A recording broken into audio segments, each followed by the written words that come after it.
నమస్తే అండి. నా పేరు గౌతమి. జట్టు ఆశ్రమంలో అమ్మ పచ్చళ్ళని తయారు చేస్తున్నాము.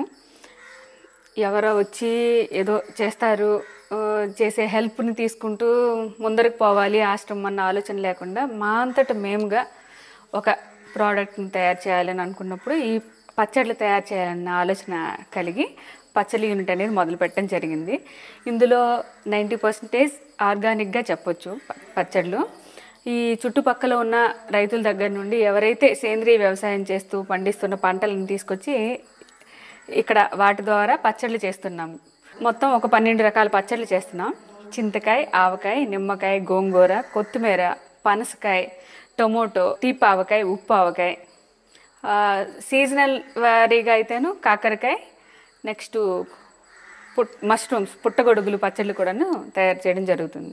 ఈ చుట్టుపక్కల ఉన్న గ్రామాలు కుమ్మరగుంట కానీ ఇలా కల్లికోట కొద్దిమంది సేంద్రీయ వ్యవసాయం చేస్తున్న రైతుల దగ్గర నుండి కొన్ని రకాలైన కూరగాయలు తీసుకురావడం జరుగుతుంది. టొమాటో, కాకరకాయ, చిక్కుడుకాయ ఇలాంటివి, లెమన్ ఇలాంటివి ఏజెన్సీ నుండి తీసుకురావడం జరుగుతుంది. ఉసిరికాయ కానీ, నిమ్మకాయలన్నా, పనసకాయలన్నా ఇవి కెమికల్స్ లేకుండా దొరుకుతాయి కాబట్టి వాటి నుండి. ఆవకాయ అంటే మన ఆశ్రమంలో కొంత, బయట నుండి కూడాను కెమికల్స్ లేకుండానే పండించిన మామిడికాయలను తీసుకొచ్చేసి ఆవకాయ పట్టడం అనేది జరుగుతుంది.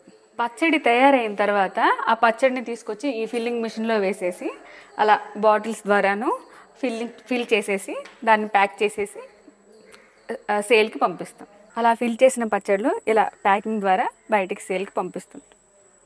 దీంట్లో వేరుశనగ నూనె వాడతాము. ఆవకాయ వీటికి నువ్వుల నూనె యూస్ చేస్తాం.